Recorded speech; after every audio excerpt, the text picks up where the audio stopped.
Мен сіздерге Түркістан облысы, Кентау қаласы, Өзбекәлі Жәнібеков атындағы мектеп гимназиясының 8 А сынып оқушыларының сынып жетекшісі Омарова Эльмираның жаңаша форматта өткен ата-аналар жиналысының өтілу барысымен таныстырғым келеді. Омарова Эльмира бұл сыныпқа 2019 жылдан бері сынып жетекшілік етеді.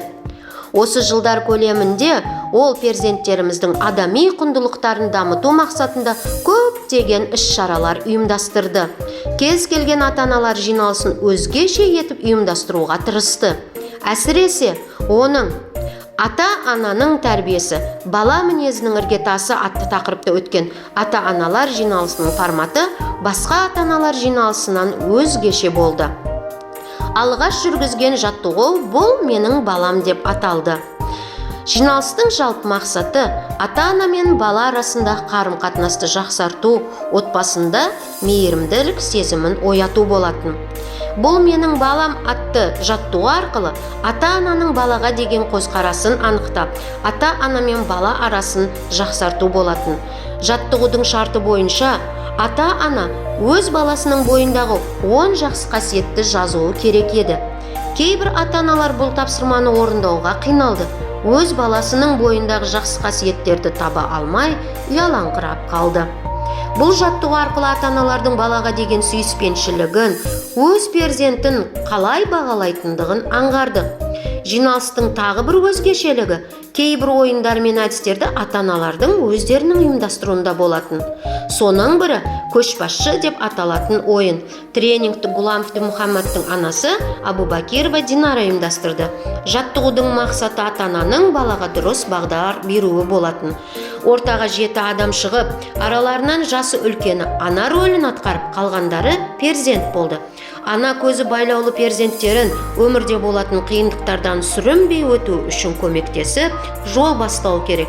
Ата-аналар баланың өсіп дамуында ата-ананың қаншалықты маңызды рөл атқаратынын сезінді. Келесі ойынды сынып жетекшіміз өзі ұйымдастырды. Адам баласы шешілмеген жұмбақ сияқты. Не ойлап отырғанын, не істегенін, немесе нені қалайтынын біз әркезде біле білмейміз.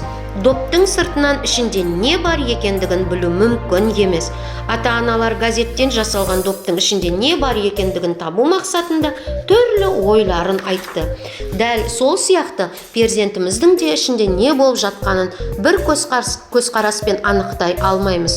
Осылайша өз перзенттерінің ішкі жан дүниесіне кеңірек үңілу керектігін түсінді. Ал келесі ойынды тағы ата-аналар өткізді. Бұл жолы Каримжанова Камаланың анасы Мырзахмедова Севара мейірімді қолдар атты ойынды ұйымдастырды. Ата-аналарға шамшырақ ұсынылды. От жағылған кезде олардан қолдарында қандай жылулық сезінгендері сұралды.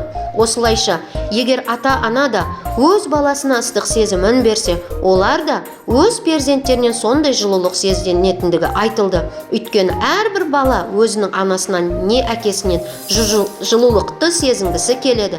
Ол қанша жаста болса да, ата-ана үшін бала кішкентай бала болып қала береді. Бұл тапсырманы орындау барысында ата-аналарымыз үлкен жауапкершілікті сезінді. Алма-алмадан атты ойын арқылы біз алманың бір шетіне баламыздың бойындағы жаман мінездерді, екінші жағына өзіміздегі нашар мінездерді жазу арқылы перзентіміз өзімізге ұқсайтындығын аңғардық. Халқымызда жақсы бір сөз бар: алма алмаға қарап рең алады. Балаларымыз біздің айнамыз екендігін ұмытпайық. Олар бізге қарап бой түзейді. Бала тәрбиелеуде ата-анамен тығыз қарым-қатынас жасаудың мәні үлкен. Өйткені қасиетті 3 одақ құрылмағанша бала тәрбиесі дұрыс бағыт ала алмайды. Бұл 3 одақта ата-ана, ұстаз және оқушы болады. Міне, біз өз сынып жетекшіміздің бойынан осындай 3 одақты бірге алып жүретін ерекше қасиеттері бар екендігін мақтана айта аламыз. Келешек ұрпақты тәрбиелеуде біз ата-аналар өз перзентіміздің сынып жетекшісі Омарова Эльмираға күш қайрат пен үлкен табыс тілейміз.